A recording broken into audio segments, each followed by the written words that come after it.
যে সময়ের কথা বলছি, পৃথিবীর বুকে তেমন সময় কখনো আসেনি, সম্ভবত আসবেও না। গল্পের স্থান, কাল ও চরিত্র সমস্তই কাল্পনিক। আজকের পৃথিবীতে প্রচলিত কোনো বিশেষ ধর্মের সঙ্গে এই গল্পের কোনো যোগাযোগ নেই, বরঞ্চ সবকটি ধর্মের গোড়ার কথা নিয়েই এই গল্প। ধরে নিন, মহাবিশ্বের কোনো প্রান্তে এমন এক গ্রহ আছে যেখানে পৃথিবীর মতোই মানুষ বসবাস করে। বছর 10 আগেই এক ভয়াবহ যুদ্ধে প্রায় ধ্বংস হতে বসেছিল এই গ্রহের সভ্যতা। যে কজন বেঁচে যায় তারা আবার নতুন করে বসতি স্থাপন করে। ছোট ছোট জনপদ তৈরি হয়। এরকমই একটা জনপদের দিকে তাকাবো আমরা। পাহাড় আর নদীর কোলে ছোট একটি গ্রাম। খুব বেশি লোকজন থাকে না এখানে, সব মিলে শখানেক পরিবার। মারাত্মক যুদ্ধের ছাপ এখনো মিলিয়ে যায়নি গ্রাম থেকে। নানা সমস্যায় জর্জরিত তারা, কিন্তু ক্রমশ এই সমস্যা থেকে মুক্তির এক পথ খুলে যাচ্ছে তাদের সামনে। একজন বিশেষ মানুষের উত্থান ঘটতে চলেছে সমস্ত গ্রহ জুড়ে।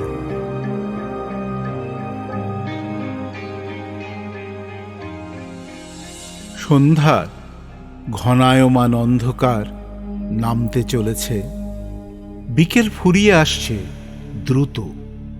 নিজের ছোট কুঁড়ে ঘর থেকে বেরিয়ে মাঠের দিকে হেঁটে গেল লিফারুন। মাঠ পেরোলেই ছোট একটা জঙ্গল শুরু হচ্ছে।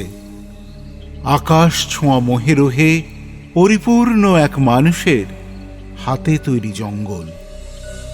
আজ থেকে বছর 10 আগে জঙ্গলের প্রথম চারা গাছটা রোপণ করেন প্রভু বিরান। চারা গাছ থেকে দীর্ঘদিনের যত্নে ধীরে ধীরে এই জঙ্গল তৈরি হয়েছে। জঙ্গলের ভিতরেই থাকে বিরান। কোনো ঘর কিংবা চার দেওয়ালের মধ্যে আটকে রাখা যায়নি তাকে। কেবল গ্রামের কেউ বিপদে পড়লে কোথা থেকে যেন খবর পেয়ে সে উদয় হয়। গভীর রাতে কোনো ফাঁকা মাঠে কিংবা পাথরের প্রাচীরের আড়ালে কোনো কিশোরী মেয়ে বিপদে পড়লে গৃহহীন অসহায় ভিখারি অনাহারে থাকলে বিরানের পদধ্বনি কানে যায় তাদের। অবশ্য এ সবই বছর 10 আগের কথা। এখন এই গ্রামের বুকে আর কোনো অপরাধ হয় না বললেই চলে। কেউ অনাহারে ঘুমাতে যায় না। মানুষের মনের গভীর থেকে হিংস্রতা কোথায় যেন মিলিয়ে গেছে। ধর্মের হানাহানি নেই, বিদ্বেষ নেই। 10 বছর আগেই সদ্য যুদ্ধের ক্ষতয়ে ধুঁকতে থাকা গ্রাম জুড়ে এক ইউটোপিয়া নেমে এসেছে। এই ইউটোপিয়ার মূল কারিগর বিরান। তার হাত ধরেই মানুষের মধ্যে আবার মনুষ্যত্ব ফিরে এসেছে। সমস্ত জীবজগৎ যেন প্রাণ ফিরে পেয়েছে। বিরান আর তার দলবলের উদ্যোগে গ্রামের একটা বড় অংশ জুড়ে তৈরি হয়েছে নিবিড় অরণ্য। সে অরণ্যের মধ্যেই ঘুরে বেড়ায় বিরান। ভারী রহস্যময় এক মানুষ সে। তবে লিফারুনের আজ নিঃশ্বাস নেওয়ার জো নেই। সকালবেলা তাকে হন্তদন্ত হয়ে বেরোতে দেখে তালিনা প্রশ্ন করেছিল, এত সকাল সকাল চললে কোথায়? জামাটা আটকাতে আটকাতে সে বলেছিল, বিরানকে দরকার এক্ষুনি। সে কি এমন জরুরি দরকার পড়লো? তাছাড়া সে এখন কোথায় আছে? যেখানেই থাক, খবরটা এক্ষুনি না দিতে পারলে দেরি হয়ে যাবে। আজ সকাল থেকে জঙ্গলের পাতাগুলো আরও উজ্জ্বল হয়ে উঠেছে, মানে বিরান জঙ্গলের কোথাও আছে। কিন্তু এত সকালে নিরস্ত্র অবস্থায় জঙ্গলে? তালিনা শঙ্কিত গলায় বলে। যদি মিহি হাসে লিফারুন। বিপদে পড়তে পারি, তাই তো? বিরানকে খুঁজে পাওয়ার ওর থেকে ভালো উপায় কি আছে বলো? কিন্তু প্রেমিকা তালিনার কথায় কান দেওয়ার আর সময় হয়নি লিফারুনের। অকারণেই চিন্তা করে সে। খবরটা যে করেই হোক এক্ষুনি জানাতে হবে বিরানকে। কিন্তু কোথায় পাবে তাকে? হয়তো জঙ্গলেরই কোনো গাছের কাণ্ডে হেলান দিয়ে বসে শূন্যে তাকিয়ে হারিয়ে গেছে কোন ভাবিকালের ভাবনায়। আধুনিক যুগের শেষ ঈশ্বর প্রেরিত দূত সে। তাকে চাইলেই কাছে পায় কার সাধ্যি। জঙ্গলের ভেতরে ঢুকতেই ডান দিকে পাতার উপরে খসখস করে একটা শব্দ পেল লিফারুন। কিছু যেন হাঁটাচলা করছে সেখানে। সে দ্রুত এগিয়ে গেল, তবে খানিক দূর এসে কিছুই দেখতে পেল না। মুখ ঘুরিয়ে নিতে যাচ্ছিল, এমন সময় কিসে যেন তার চোখ আটকে গেল। অবাক হয়ে দেখল কয়েকটা হিলহিলে শরীর পড়ে রয়েছে ঘাসের উপর। সাপের বাচ্চা। পিছনে ফিরতে গিয়ে থেমে গেল লিফারুন। একটা বিশেষ শব্দ ভেসে এসেছে। এই শব্দটা সে চেনে। আর চোখে পেছনে তাকাতেই দেখতে পেল একটা মিটার দুয়েক লম্বা বিষাক্ত সাপ ফনা তুলে তাকিয়ে আছে তার দিকে। আরেকটু নড়ার উপক্রম করলেই ছোবল নেমে আসবে হাঁটুর পেছন দিকে। লিফারুনের বুকের ভেতরে রক্ত জল হয়ে গেল। আর চোখে পেছনে চেয়ে থাকতে থাকতে একদিকে পা বাড়াতে গেল সে। খেয়াল করেনি কখন একটা ছোট সাপ এসে পড়েছে তার জুতোর তলায়। লিফারুনের জুতোর নিচে থেঁতলে গেল সাপটার মাথা। সঙ্গে সঙ্গে হাঁটুর পেছনে একটা ভারী বাতাস অনুভব করল লিফারুন। সেই সঙ্গে একটা মিহি শীষের শব্দ। সাপটা থেমে গেছে। আছড়ে পড়তে গিয়েও থেমে গেছে ফনাটা। লিফারুন চেয়ে দেখল জঙ্গলের গাছের ফাঁক দিয়ে পায়ে পায়ে হেঁটে বেরিয়ে আসছে বিড়ালের দীর্ঘ দেহটা। তার চোখ দুটো স্বাভাবিকের থেকে বেশি উজ্জ্বল দেখাচ্ছে। সেই উজ্জ্বল দৃষ্টিতে ফনা তুলতে উদ্যত সাপটার দিকে চেয়ে আছে, যেন ইশারায় কিছু একটা নির্দেশ দিচ্ছে। লিফারুন অনুভব করল সদ্য সন্তানহারা সাপটা একটু একটু করে যেন শান্ত হয়ে পড়েছে। ক্রমশ ফনা নামিয়ে আঁকা বাঁকা হেঁটে সন্তানের থ্যাঁতলানো শরীরটার কাছে এগিয়ে গেল সে। বিরান এগিয়ে এসে একটা হাত রাখল লিফারুনের পিঠে। তারপর নরম গলায় বলল, ভয় পেলে চলবে না ভাই। ভয় পেয়ে মানুষ যা পাপ করে তা বোধহয় আর কিছুতে করে না। কিন্তু সাপটা আমাকে ছোবল মারতে চায়নি। প্রথমে শুধু ভয় দেখাতে চেয়েছিল। আসলে কি জানো, নিজের সন্তানের প্রতি ভালোবাসা প্রাণীকুলকে বেপরোয়া করে দেয়। সব অনুভূতিরই একটা ব্যালেন্স থাকা দরকার। ঘৃণা, লোভ, বিদ্বেষ, এমনকি ভালোবাসারও। যাই হোক, জঙ্গলের বাইরের দিকে হাঁটতে শুরু করে বিরান। তার গায়ে একটা সাধারণ সুতির জামা, তার নিচে ট্রাউজার। গায়ের রং রোদে পোড়া তামাটে। দীর্ঘ ঋজু দেহ ছাড়া আর কোনো অলৌকিকত্বের ছাপ নেই। হঠাৎ আমাকে খুঁজছিলে কেন বলো তো? বেশ তো ছিলাম গাছপালার মধ্যে, তোমার ডাক কানে এলো। লিফারুনের বুকের ধুকপুকুনিটা কমে এসেছে এতক্ষণে। সে পাংশু মুখে বলে, আপনার জন্য একটা খবর এনেছিলাম। মিহি হেসে ওঠে বিরান। দেখো কাণ্ড, আমারও একটা খবর দিবার আছে তোমাকে, তবে তুমি আগে বলো না হয়। লিফারুন ঢোক গিলে বলে, কাল সোহেরা থেকে একটা রিসার্চ গ্রুপ আসছে আমাদের এখানে। ওরা আপনার সাথে একটু কথা বলতে চায়। কথা বলবে? কি নিয়ে?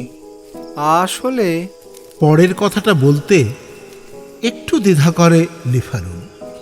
বিরানের মুখের দিকে চায়। অসম্ভব একটা মায়া জড়ানো আছে মানুষটার মুখের ভাষায়।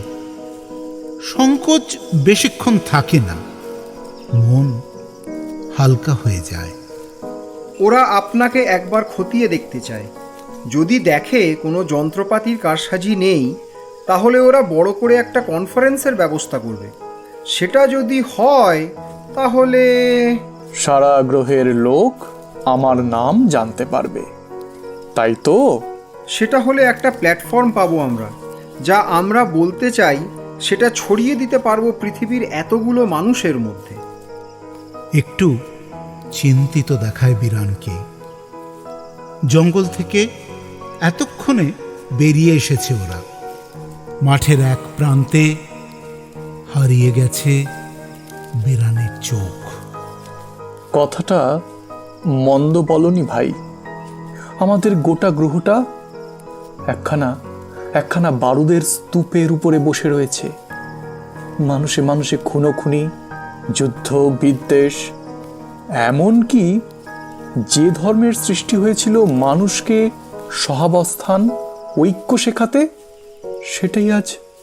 সেটাই আজ হিংসার কারণ হয়ে দাঁড়িয়েছে। ভারী চিন্তা হয় আমার। তাহলে আমি ওদের জানিয়ে দিই? দাও, কিন্তু কাল আমি কথা বলতে পারবো কিনা জানি না। কাল অন্য একজন আমার সঙ্গে দেখা করার বায়না নিয়েছেন আগে। কে? মুখ তুলে জিজ্ঞেস করলো লিফারুন। একটা আঙুল আকাশের দিকে তুলে ধরে বিরান। থমথমে গলায় বলে, আজ ভারী অদ্ভুত একটা স্বপ্ন দেখলাম জানো। মনে হলো ঈশ্বর আমাকে বলছেন কাল স্বর্গ থেকে একদল দেবদূত দেখা করতে আসবেন আমার সঙ্গে। আমাকে কি একটা দেওয়ার আছে ওদের। দেবদূত? আকাশের দিকে চায় লিফারুন। কুবোর মনটা খারাপ হয়েছিল সকাল থেকেই। বেলা বাড়তে রোদের সঙ্গে পাল্লা দিয়ে যেন বাড়তেই থাকলো সেটা। তার বয়স আগের মাসে 17 পেরিয়েছে, তবে সেই অনুপাতে লম্বা হয়নি কুবো। ওদের বংশের এই নিয়ম, 20 বছর বয়স অবধি সমস্ত গ্রোথ হরমোন যেন ঝিমিয়ে থাকে। সেটা পেরিয়ে গেলেই দুম করে জেগে উঠে একেবারে অস্ট্রিচ পাখির মতো দৌড় দেয়। আজও একটা চিরপাইন গাছের মাথায় উঠতে গিয়ে বাবার কাছে ধমক খেয়েছে। হাতে পায়ে ভারী দুরন্ত কুবো। আপাতত টিলার উপরে ওদের বাড়ি থেকে খানিকটা দূর হেঁটে এসে একটা শূন্যে বেরিয়ে থাকা পাথরের উপর বসেছে ও। দূরে জঙ্গলের প্রান্ত রেখার দিকে চেয়ে মনে মনে কি যেন গুনগুন করছে। রোজ এই সময়টায় এখানে এসে বসে কুবো। রন্নাও এসে বসে ওর ঠিক পাশটায়। রন্না কথা বলতে পারে না, তাও ও এসে বসলে কুবোর মনটা ভারী শান্ত হয়ে ওঠে। ঘণ্টাখানেক সেইভাবে ঠায় বসে থেকে চলে যায় রন্না। আজও পেছনে আওয়াজ পেয়ে ঘুরে তাকালো কুবো। রন্না এসে দাঁড়িয়েছে ওর পেছনে। কুবো হাসল, ওর পাশের জায়গাটা দেখিয়ে বসতে বলল রন্নাকে। পাশে বসে ওর হাত চেপে ধরল রন্না। তারপর রোজকার মতোই চেয়ে থাকলো মাটির দিকে। মুঠোর মধ্যে রন্নার হাতটা নিয়েই কি যেন চিন্তায় হারিয়ে গেল কুবো। সবাই ওকে এত বকাঝকা করে কেন? বিরান তো সেবার বকেনি ওকে। হ্যাঁ, বিরানের সঙ্গে ওই একবারই দেখা হয়েছিল কুবোর। সেদিন সবে ভোর হয়েছে, মাঠের উপর দিয়ে হাঁটতে হাঁটতে লিলি নদী থেকে জল আনতে যাচ্ছিল কুবো। বিরান বলেছে ঈশ্বরের কৃপায় ওই লিলি নদীর জলে নাকি জাদু আছে, খেলেই রোগ সেরে যায়। কুবোর মায়ের আগের দিন রাতে ভীষণ জ্বর এসেছিল। ভোর হতেই তাই নদীর ধারে ছুটেছিল কুবো। যেতে যেতে হঠাৎ দেখল ঘাসের উপরে চাপ চাপ রক্ত পড়ে আছে, যেন যেন কাউকে খুন করা হয়েছে এখানে। কিন্তু আশেপাশে তাকিয়ে কাউকে দেখতে পেল না সে। কেবল রক্তের দাগ একটা ঝোপের ভিতর দিকে চলে গেছে। অন্য কেউ হলে ওই দেখেই ভয়ে দৌড়ে পালিয়ে যেত, কিন্তু জন্মে থেকেই কৌতূহল আর বেপরোয়া ভাব অফুরন্ত রয়েছে ওর ভিতরে। সেই সঙ্গে যোগ হয় দুরন্তপনা। তবে সেদিন খানিকটা ভয়ে ভয়ে ঝোপটার সামনে এগিয়ে গিয়েছিল কুবো, এবং বিড়ালের মতো শব্দহীন পদক্ষেপে কিছুটা এগিয়ে যেতেই আঁতকে উঠেছিল। ঝোপঝাড়ের ভিতরে বেশ কিছুটা জায়গায় গাছপালা ফাঁকা হয়ে আছে। সেখানে বসে আছে দামি জামা কাপড় পরা কয়েকটা লোক। কিছু একটা প্রাণীকে যেন গোল করে ঘিরে বসেছে তারা। মাঝে মাঝে তাদের গাঢ় নিঃশ্বাসের শব্দও আসছে। লোকগুলো ক্লান্ত। তাহলে কি ঘাসের উপরে এই প্রাণীটাকেই মেরেছে? কিন্তু আগুন তো চোখে পড়ছে না। তাহলে কি কাঁচা মাংস খায় এরা? ভালো করে খেয়াল করতেই কিন্তু কুবো বুঝল প্রাণী নয়, ওরই বয়সের একটা বাচ্চা মেয়ে পড়ে আছে মাঝখানে। সারা শরীরে রক্তের দাগ। মাঝে মাঝে একটা চাপা আর্তনাদের মতো শব্দ করে উঠতে চাইছে সে, কিন্তু মুখ বাঁধা থাকায় সে আওয়াজ বেশি দূর ছড়াতে পারছে না। ব্যাপারটা দেখে এতটাই ভয় পেয়ে গেছিল কুবো যে ওর মুখ দিয়ে একটা মিহি শব্দ বেরিয়ে এসেছিল। তাতেই লোকগুলোর দৃষ্টি ফেরে ওর দিকে। হিংস্র পশুর মতো ওরা সবাই মিলে এগিয়ে আসে কুবোর দিকে। সে চোখের দিকে তাকিয়ে কুবোর ভয় আরো বেড়ে যায়। চেষ্টা করেও নড়তে পারে না সে। বুকের ভিতরে সমস্ত কৌতূহল রক্ত মাখামাখি হয়ে বরফের মতো ঠান্ডা হয়ে আসে। মাটির উপরেই বসে পড়েছিল কুবো। ভেবেছিল আর কয়েক মুহূর্তের মধ্যে পশুগুলো ওর উপরে ঝাঁপিয়ে পড়বে। সেকেন্ড গুনছিল মনে মনে, কিন্তু 10 অবধি গোনার পরেও কিছু না হওয়ায় চোখ খুলতেই ও অবাক হয়ে গেছিল। একটু আগে যে লোকগুলো হিংস্র জাগুয়ারের মতো ঝাঁপিয়ে পড়তে চাইছিল ওর দিকে, তাদের সবাই আপাতত পড়ে আছে মাটিতে। সব কটা দেহের মাথা ঘাড় থেকে ছেঁড়া। আরও আশ্চর্যের ব্যাপার, সবকটা মাথার ভেতর থেকে অন্তত 1 ফুট বেরিয়ে এসেছে তাদের রক্তমাখা গোলাপি জিভটা। যেন ঘাড় থেকে মাথাটা আলাদা করার আগে কেউ টেনে টেনে মুখ থেকে জিভগুলো বের করে নিয়েছে তাদের। একটা দীর্ঘকায় মানুষ এগিয়ে আসে কুবোর দিকে।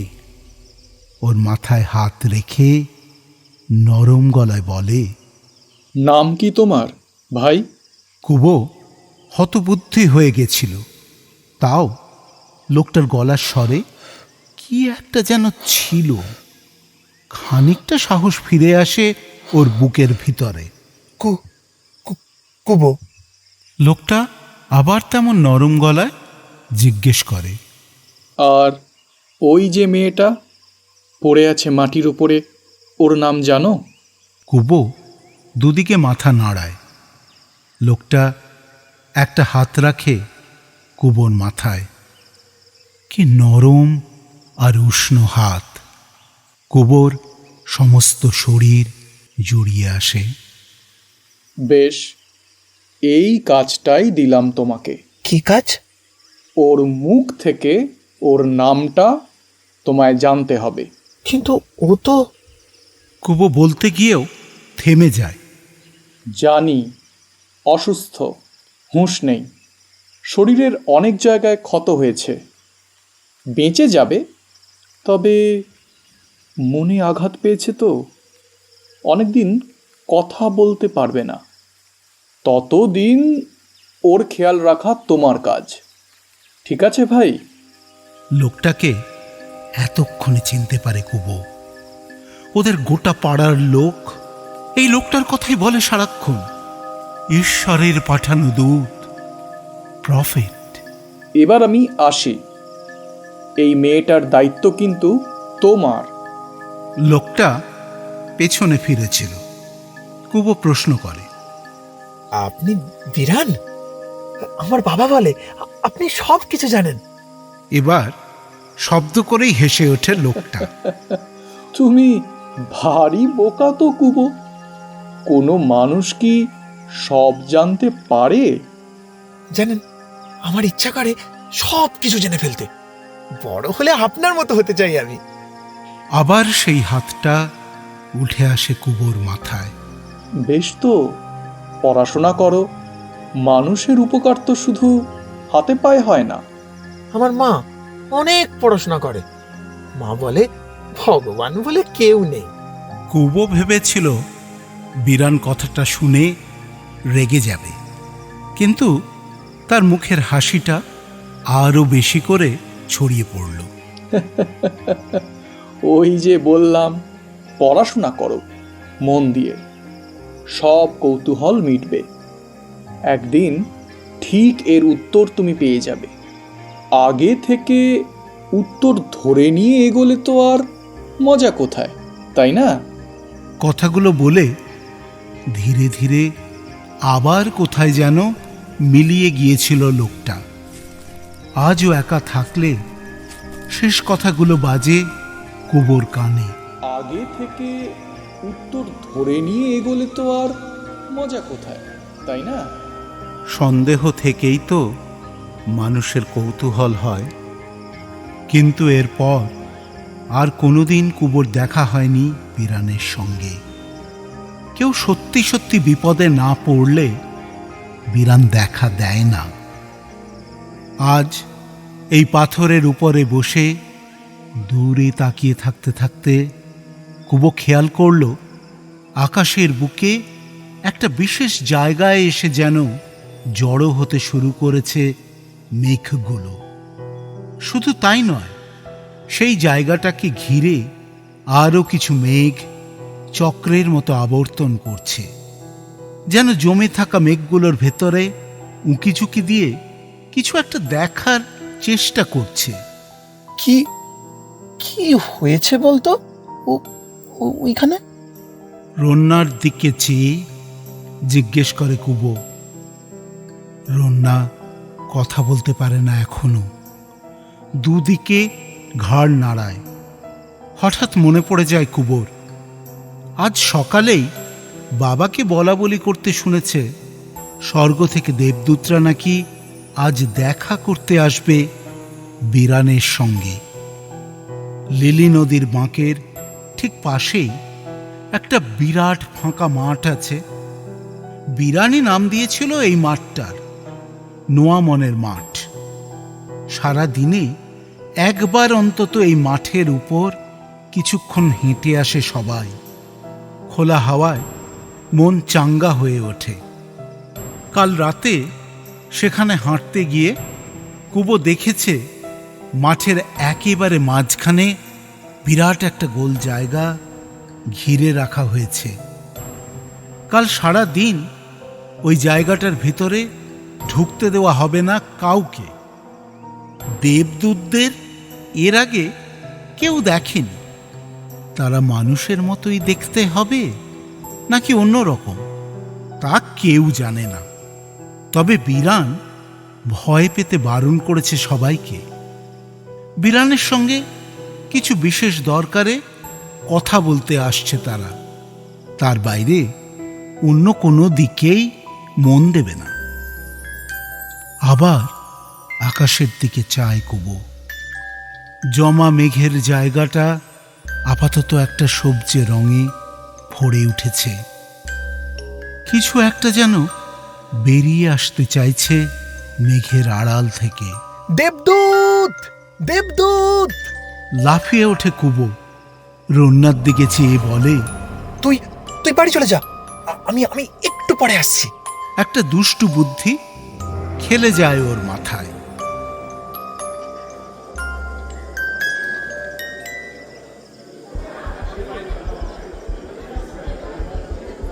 মাঠের ধারে পিলপিলিয়ে জমা হওয়া লোকজনকে দেখে একবার ঢোক গেলে লিফারুন।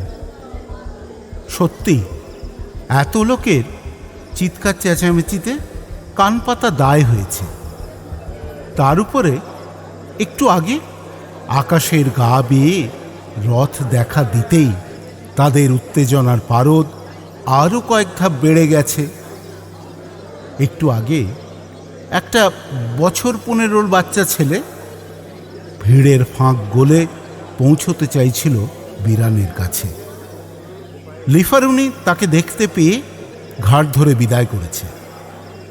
এইসব জায়গায় এমনিতেই বাচ্চা কাচ্চা যত কম আসে তত ভালো। ছেলেটা কাতর কণ্ঠে জানিয়েছিল, বিরান বিরান আমাকে চেনে, একবার একবার একটা কথা বলেই চলে যাব। এ শহরে সবাইকে চেনে বিরান। ভাগ এখান থেকে, এই মাঠের মধ্যে যেন না দেখি আজ। ঘাড় ধাক্কা দিতে দিতে বলেছে লিফারুন। ছেলেটা চলে যেতে যেতে চোখ দিয়েই অভিসম্পাত করেছে ওকে। লিফারুনের কাছে প্রত্যাখ্যাত হয়ে সে তালিনার কাছে গিয়ে কাকুতি মিনতি করেছে। তালিনা তাকে মাথায় পিঠে হাত বুলিয়ে বলেছে, সব জায়গায় কি ছোটদের যেতে আছে ভাই? কেন যেতে নেই? বিপদ হতে পারে যে। কিসের বিপদ? তালিনা আকাশের দিকে তাকায়।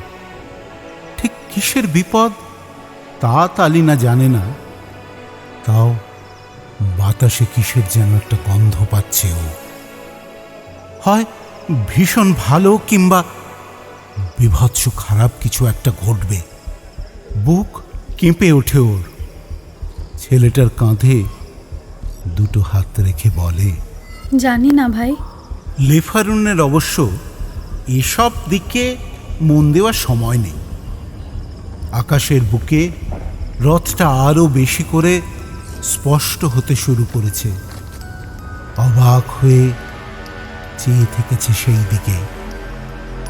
তারপর ক্রমশ মাটির উপরে নেমে এসেছে রথটা। ভারী অদ্ভুত দেখতে সেটাকে। যেন তিনতলা বাড়ির সমান উঁচু সবজে রঙের একটা ডিমের খোলস। মাটির সংস্পর্শে আসার সঙ্গে সঙ্গে একটা সাদাটে ধোঁয়ার স্রোত ছড়িয়ে পড়েছে মাঠ জুড়ে। মাঠে দাঁড়িয়ে থাকা কারো কারো মনে হয়েছে কিছু একটা যেন গোপন করতে চেয়েছে ধোঁয়াটা। ধোঁয়ার মধ্যে মিশে কারা যেন ছড়িয়ে পড়েছে মাঠের ভিড়ের মধ্যে। খানিকটা ভয় পেয়ে গেলেও বিরানকে মাঠের মাঝখানে ফাঁকা জায়গাটায় প্রবেশ করতে দেখেই ভয় কেটে গেছে সবার। হাত তুলে আশ্বস্ত করেছে সে। সোনালি রোদ খেলা করছে বিরানের সমস্ত শরীর জুড়ে, যেন আলাদা করে তার জন্যই ওইটুকু উজ্জ্বল আলো ছড়িয়ে দিচ্ছে সূর্যটা। এতক্ষণ চিৎকার করতে থাকা জনতা বিরানকে দেখার বিস্ময়ে শান্ত হয়ে চেয়ে আছে তার দিকে। ক্রমশ সেই ডিমের মতো দেখতে রথটার বুকে একটা গোল দরজা তৈরি হলো। সবাই ভেবেছিল এবার হয়তো তার ভিতর থেকে দেবদূত বেরিয়ে আসছে, কিন্তু সেসব কিছুই হলো না। তার বদলে ধীরে ধীরে বেরিয়ে এলো একটা মিটার 10 উঁচু ধূসর রঙের চৌকো বাক্স। জমা হওয়া ভিড়ের মধ্যে একটা কল্লোল উঠেই মিলিয়ে গেল। বাক্সটা ধীর গতিতে সরতে সরতে এসে দাঁড়ালো মাটির উপরে। মৃদু গুঞ্জন তৈরি হয়েছিল। বিরান আবার এগিয়ে এসে শান্ত করল তাদের। কয়েক সেকেন্ড চোখ বুজে কিছু বোঝার চেষ্টা করল। তারপর গম্ভীর শান্ত গলায় বলল, দেবদূত চাইছেন আমি ওই বাক্সের ভিতরে গিয়ে ঢুকি। আমাকে যা দেবার তা ওর ভেতরেই দেওয়া হবে। আপনারা কেউ ভয় পাবেন না। জনতার গুঞ্জনের রূপ বদলে গেল। লিফারুল এগিয়ে এসে দু একটা কথা বলল বিরানকে। তাকে চাপার স্বরে কিছু নির্দেশ দিল বিরান। ওদের থেকে একটু দূরেই সোহেরা থেকে আসা বিজ্ঞানীর টিম সার বেঁধে দাঁড়িয়ে আছে। তাদের মুখ থেকে বিস্ময়ের ঘোর কাটতে চাইছে না। বিরান যে অলৌকিক ক্ষমতার অধিকারী, ঈশ্বরের প্রেরিত দূত, তা নিয়ে কোনো সন্দেহ আর নেই তাদের মনে। বড় করে একটা নিঃশ্বাস নিয়ে বাক্সটার দিকে এগিয়ে যায় বিরান।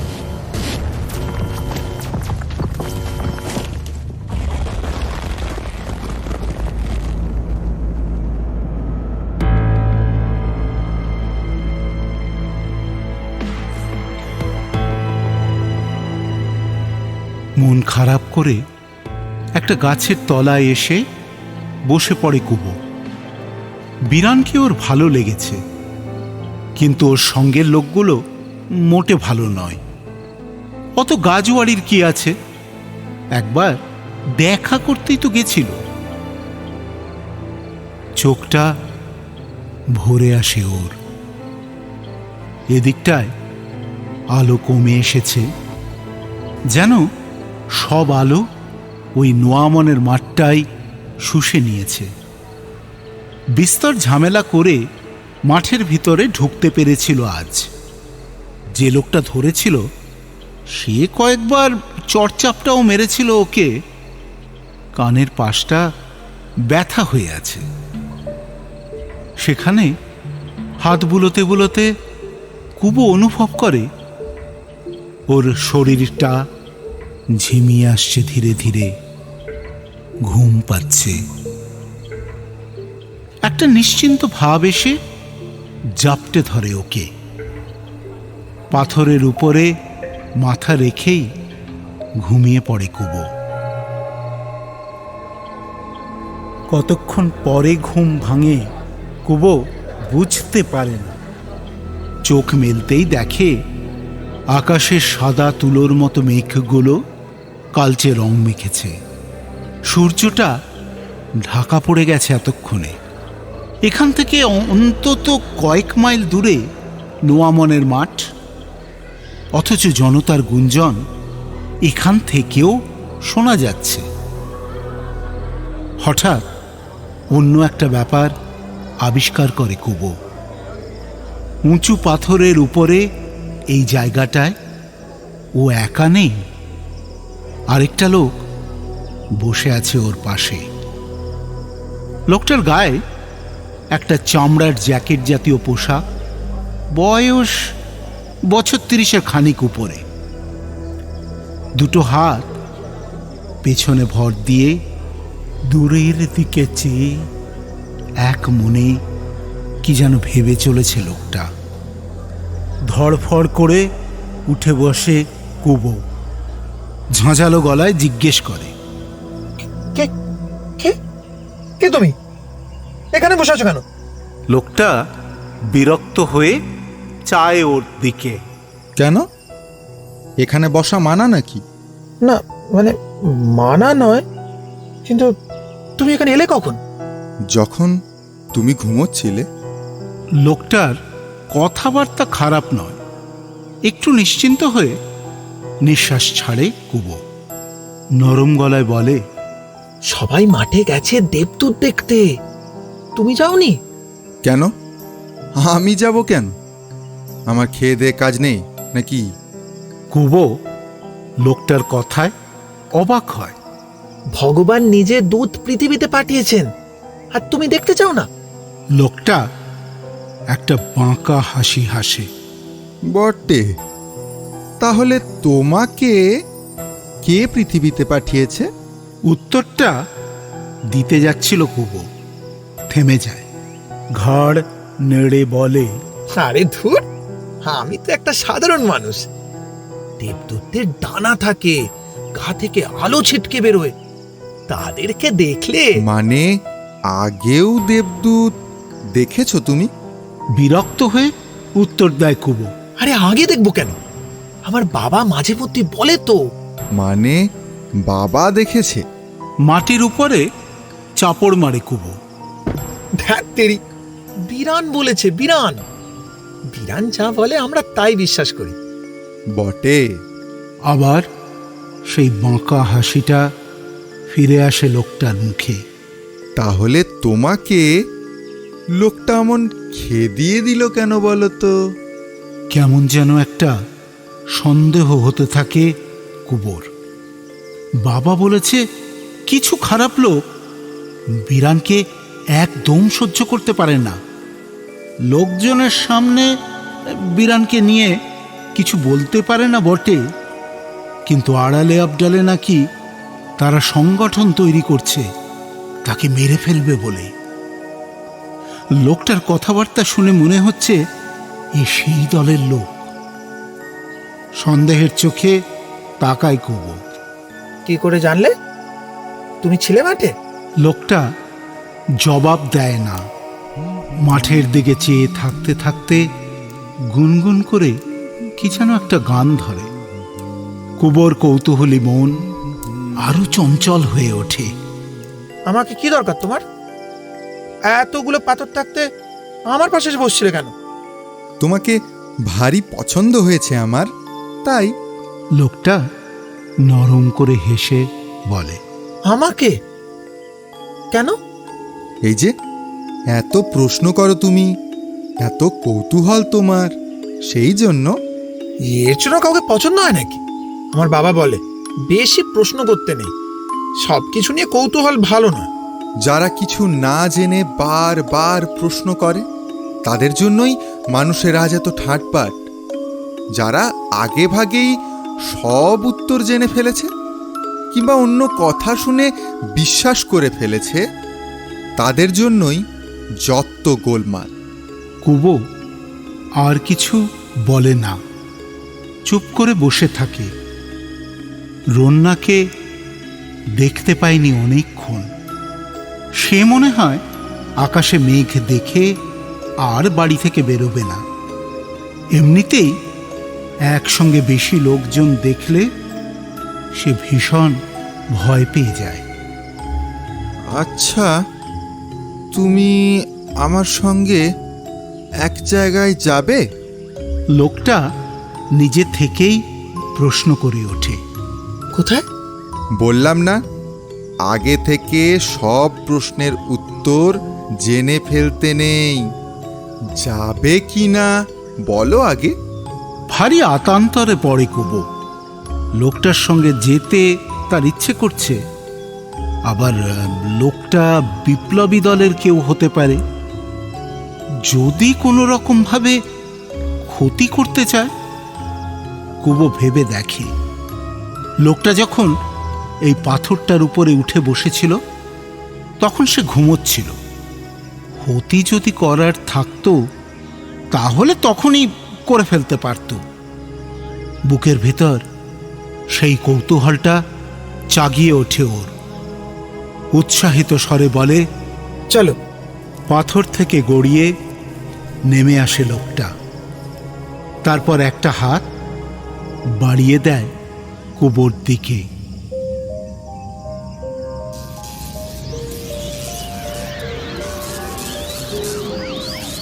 হাতটা স্পর্শ করতেই কি যেন একটা ম্যাজিক খেলে গেল কুবোর শরীরে।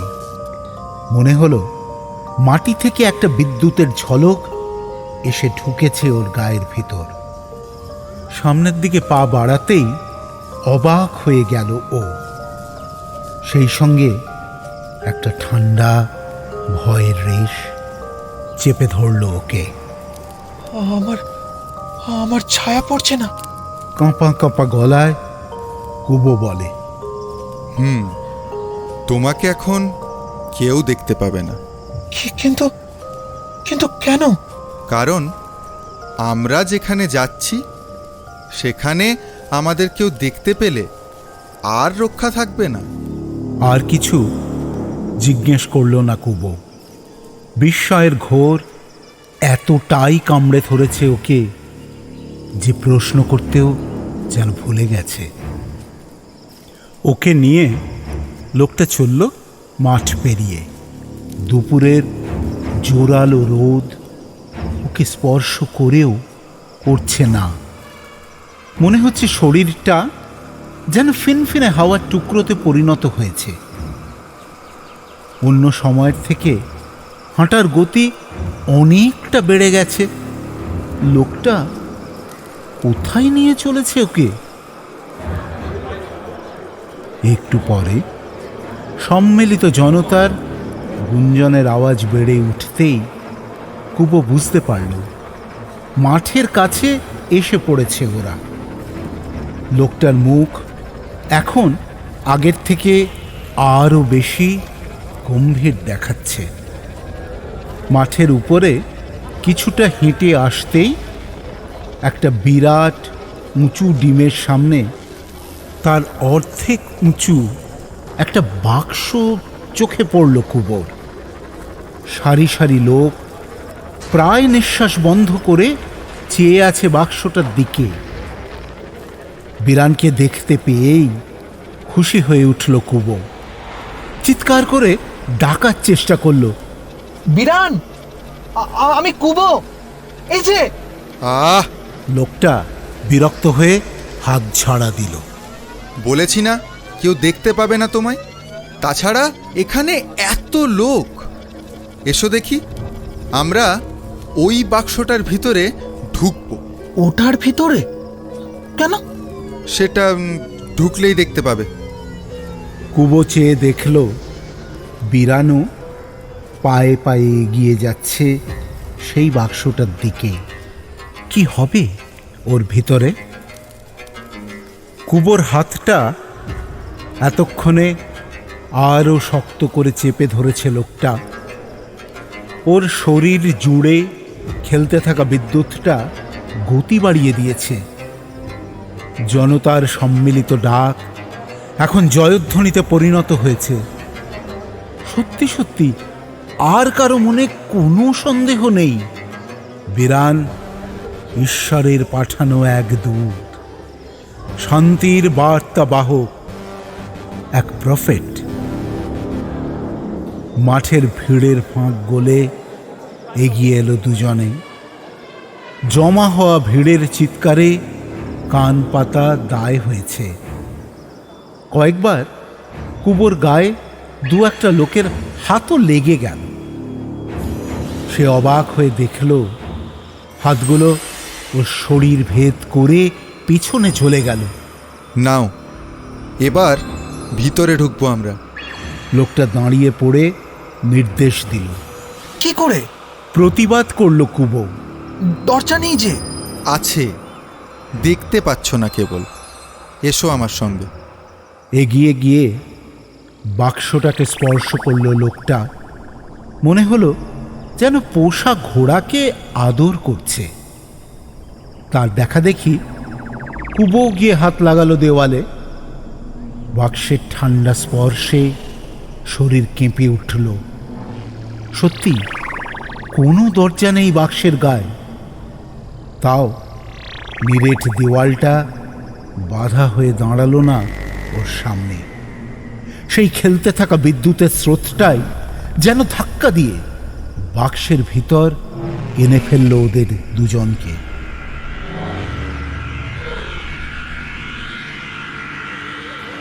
যে দেখল নিরেট কালো একটা হলঘরের মধ্যে এসে দাঁড়িয়েছে কুবো আর সেই লোকটা। এতক্ষণে সমস্ত ব্যাপারটা বুঝতে পেরেছে সে। অসীম বিস্ময়ে লোকটার মুখের দিকে চেয়ে সে বলল, তুমি তার মানে দেবদূত? লোকটা মাথা নাড়ে। না। তাহলে তোমাকে ঢুকতে দিল কেন বাক্সটা? কারণ এই বাক্সটা আমি তৈরি করেছি। বাইরে ওই ডিমের মতো যে স্পেসশিপটা দেখলে, ওটাও আমার তৈরি। তুমি কুবোর মাথার ভিতরে সমস্ত হিসেব গুলিয়ে যায়। তুমি কে তাহলে? তোমারই মতো মানুষ, শুধু তোমাদের এই গ্রহের নয়। তোমাদের চেয়ে আমাদের সভ্যতা কয়েক লক্ষ বছরের পুরনো। তোমাদের থেকে বেশ খানিকটা উন্নত আমরা। তুমি দেবদূত নও? হতাশ গলায় কুবো জিজ্ঞেস করে। হাঁটু গেড়ে কুবোর সামনে বসে পড়ে লোকটা। তারপর তেমনই নিচু গলায় বলে, না, কিন্তু তোমাদের একটা উপকারই করতে এসেছি আমি। কি উপকার? বিরান তো সব কিছু পারে। উপরে নিচে ঘাড় নাড়ে লোকটা। সব কিছু পারে, কেবল একটা জিনিস ছাড়া। বিরান নশ্বর। ওর শরীরটা একদিন শেষ হয়ে যাবে। তার মানে তুমি? ডগমগ খুশিতে ভরে যায় কুবোর মুখ। ঠোঁটের উপর হাত রেখে কুবোকে চুপ করতে বলে লোকটা।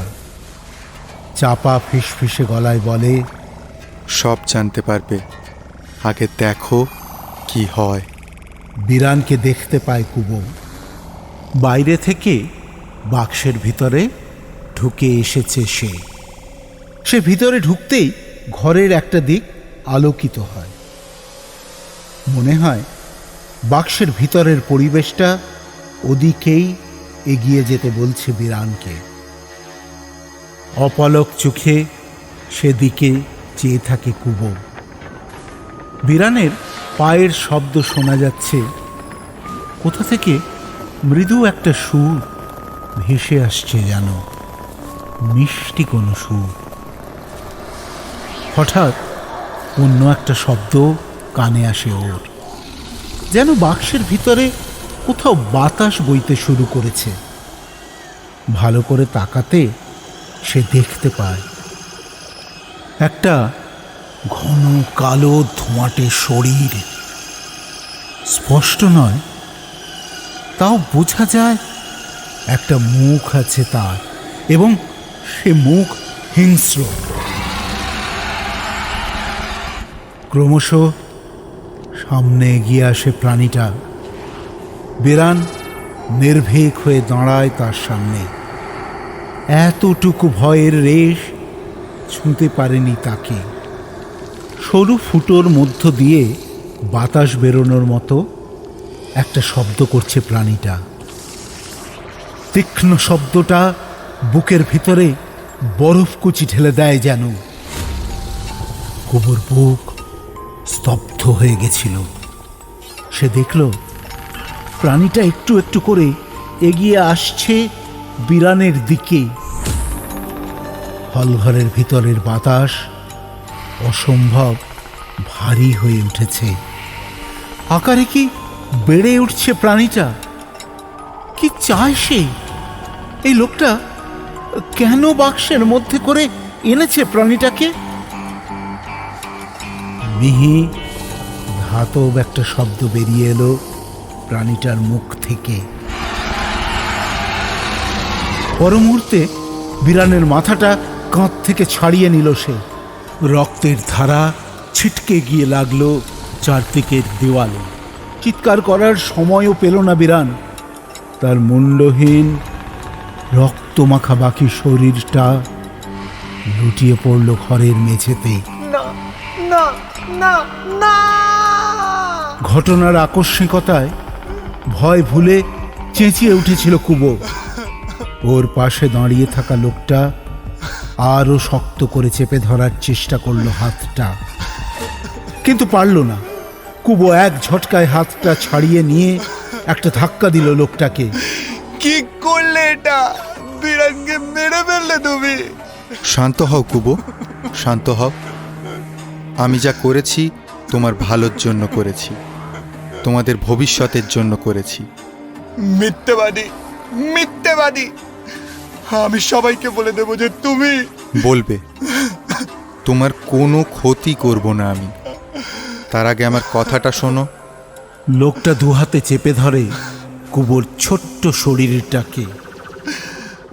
বিরান ভালো লোক ছিল, আমাকে আর রন্নাকে। কান্না মাখা গলায় বলে কুবো। আমি তো বলিনি খারাপ মানুষ ছিল। তোমাদের যত সমস্যা তার সব কটার সমাধান করতে পারতো বিরান। তাহলে কেন মারলে ওকে? কেন? একটা অদ্ভুত হাসি খেলে যায় লোকটার মুখে। কারণ ওকে মারা যায়, ওর মৃত্যু আছে। আজ না হোক কাল ও মারা যেতই।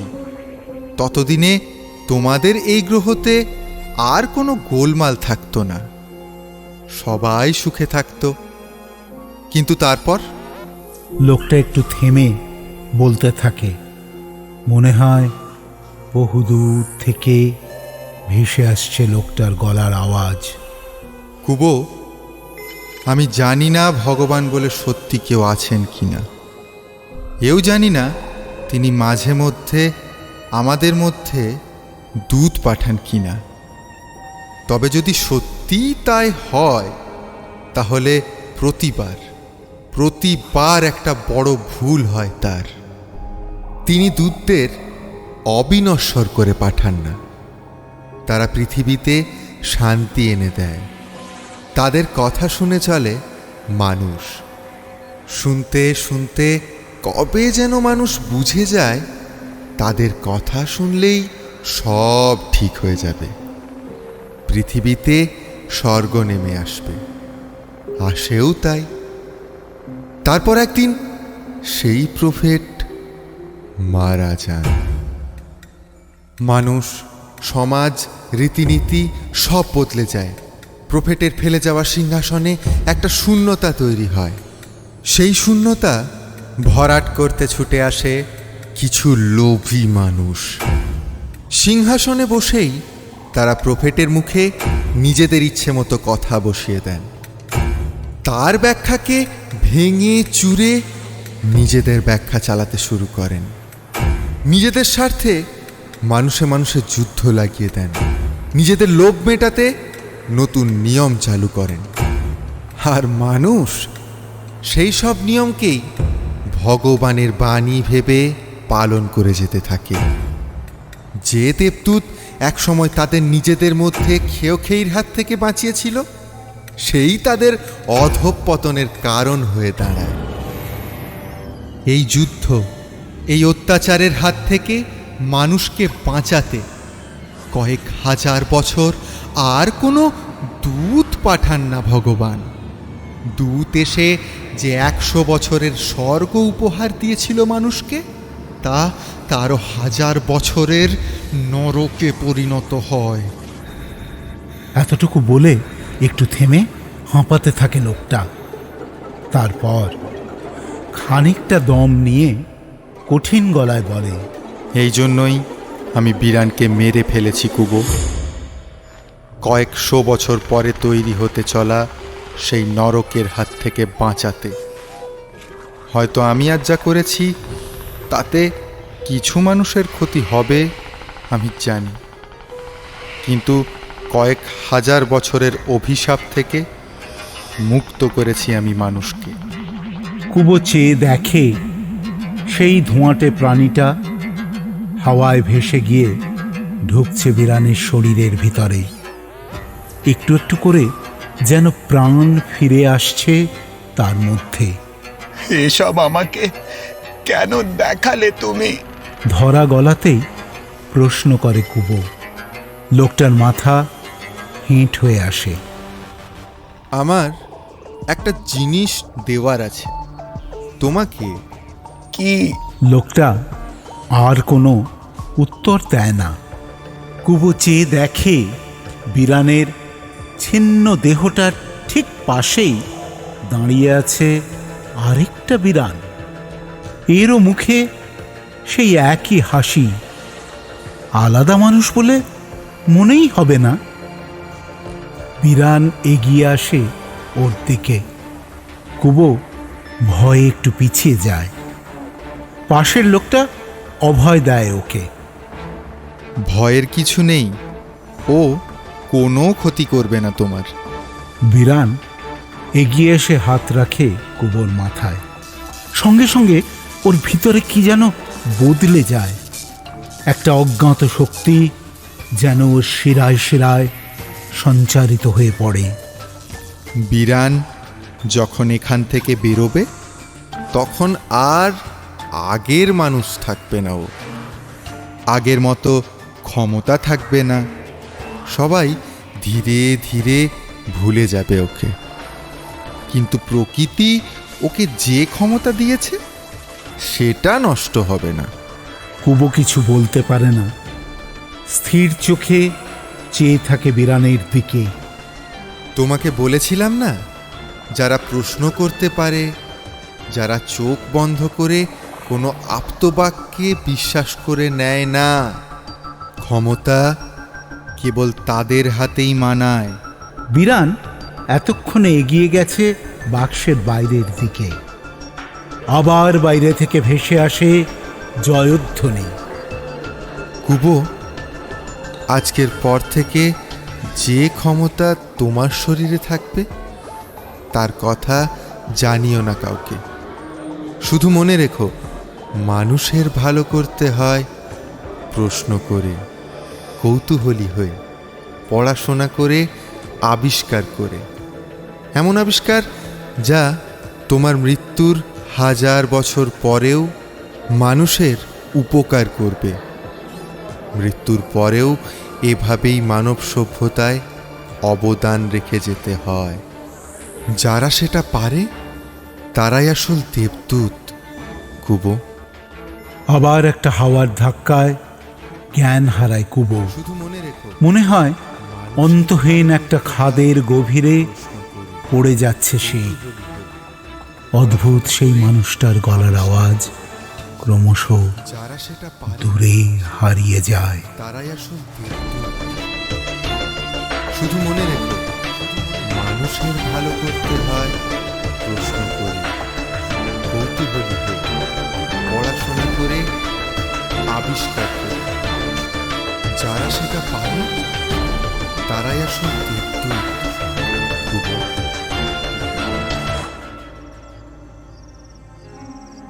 চোখ মেলতে কুবো দেখে আবার সেই টিলার পাথরের উপরে এসে পড়েছে ও।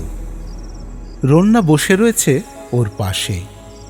রাত নেমে এসেছে এতক্ষণেই।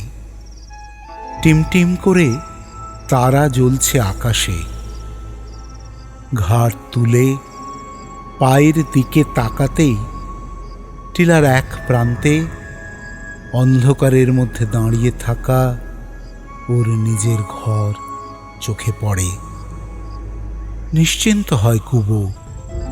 জানলায় আলো জ্বলছে। কুবোর মনে হয় যেন দুপুরবেলা এই পাথরের উপরে শুয়ে ও ঘুমিয়ে পড়েছিল। এতক্ষণ কি স্বপ্ন দেখছিল তাহলে?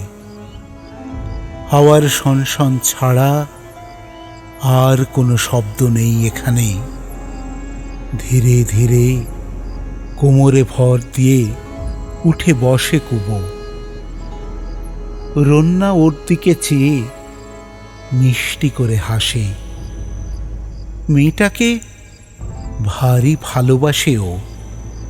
মন কেমন করে খুব রন্নার জন্য। কে জানে কবে ওর গলার স্বর শুনতে পাবে। রন্নার হাতটা তুলে নেয় নিজের হাতে।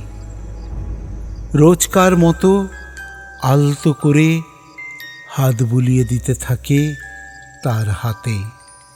আমার নাম রন্না। বহুদিন পরে নিজের বাক শক্তি ফিরে পেয়ে প্রথমবারের মতো বলে রন্না। কুবো খুশি হয়। দূর দিগন্তের দিকে চেয়ে দেখে। মাইলের পর মাইল বিস্তৃত পড়ে আছে মানুষের ঘর বাড়ি।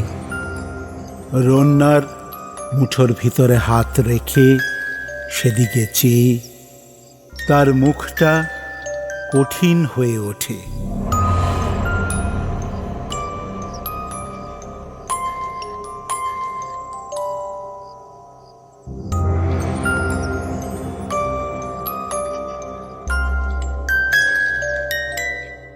শুনলেন সায়ক আমনের দেবদূত।